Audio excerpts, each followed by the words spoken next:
আপনারা শুনছেন সুনীল গঙ্গোপাধ্যায় রচিত ছোট গল্প সংকলন ওরা এই পৃথিবীর কেউ নয়। শুনছেন সুমন সেনগুপ্তের কণ্ঠে। প্রথম গল্প, ওরা এই পৃথিবীর কেউ নয়। ওরা এই পৃথিবীর কেউ নয়। 50 টাকার নোটটা হাতে নিয়েই বসে রইলেন রশিদ খান। ছেলে মেয়ে দুটি এ টাকা প্রত্যাখ্যান করেছে। ছেলেটি শুধু মাথা নেড়েছে হাত জোর করে। মেয়েটি জিভ কেটে বলেছে, আমাদের প্রতিদিন মুদ্রা ছুঁতে নেই গো বাবু। মাটির ভাঁড়ে চা খাচ্ছে সিলিপ সিলিপ শব্দ করে। একটু আগে আর্দালি ওদের যথাযথভাবে কাপ প্লেটে চা দিতে এসেছিল। তখন মেয়েটি বলেছিল, মাফ করবেন গো, আমরা বাসন কোসনে কিছু খাই না। রশিদ খান ভাবলেন, টাকা নিতে চাইছে না কেন ওরা? 50 টাকা কি কম হয়েছে? 100 দিলে নেবে? মেয়েটি বলেছে, প্রতিদিন মুদ্রা ছুঁতে নেই। এর মধ্যে প্রতিদিন কথাটার মানে কি? মেলার এক টেরে পুলিশ সাহেবের রঙিন তাঁবু, এর নাম সুইস কটেজ। খানিক আগে একবার টহল দিতে বেরিয়ে রশিদ খান এই দুজনকে দেখতে পান। দুজনেরই বয়স বেশি না। ছেলেটি বছর 23-24, মেয়েটি 21-22। দুজনেরই মুখে এখনো লেগে আছে কৈশোরের লাবণ্য। এলা মাটিতে ছোপানো একজনের ধুতি আর পিরান, অন্যজনের শাড়ি। দুজনেরই মাথার চুল চূড়ো করে বাঁধা। সরকারিভাবে মেলা শেষ হয়ে গেছে গতকাল। এখন ভাঙা মেলা, ফেরার পালা। তবু মানুষজন আছে যথেষ্ট। ভিড়ের মধ্যে গান শোনা যায় না, নানা দিকে নানা অ্যাম্প্লিফায়ারের ক্যাকোফনি। তাই রশিদ খান ওদের ডেকে এনেছেন নিজের তাঁবুতে। হাঁটতে হাঁটতেই তিনি জেনে নিয়েছিলেন এরা কোনো প্রসিদ্ধ বাউলের চেলা নয়। এদের কোনো আখড়া নেই। দুজনে মিলে জুটি বেঁধেছে। এক জঙ্গলের মধ্যে নাকি ওদের দেখা হয়েছিল। কথা বলে বেশ টুসটুসে রস মিশিয়ে।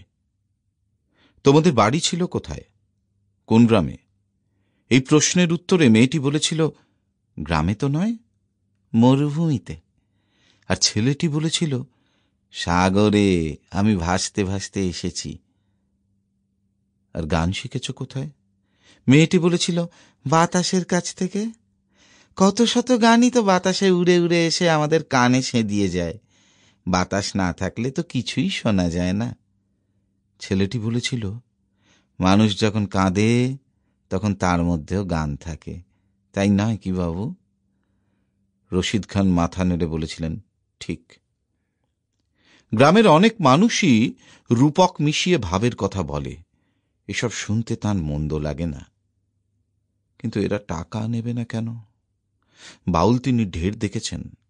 বাউলরা তো আর যাযাবর নয়। তাদের মাথার উপরে একটা ছাউনি থাকে, স্ত্রী পুত্র কন্যা নিয়ে একটা সংসার থাকে। টাকা পয়সা বর্জিত জীবনযাপন করা তাদের পক্ষে সম্ভব নয়। কারোর কারোর মধ্যে কিছুটা ভোগবাদও ঢুকে গেছে, তা অস্বাভাবিকও নয়। এই তো কিছুদিন আগে এক বাউল তার ছেলেকে বিদেশে পড়তে পাঠাবে বলে পাসপোর্টের জন্য তাঁর কাছে সাহায্য চাইতে এসেছিল। যেখানেই বাউলরা গান শোনাতে যায়, সেখানে কি তারা কিছু টাকা পয়সা আশা করে না? খুব বিনীত ভঙ্গিতে দরাদরিও করে, ট্রেনে যারা গান গায়। রশিদ খান কখনো কারোকে ভিক্ষে দেন না।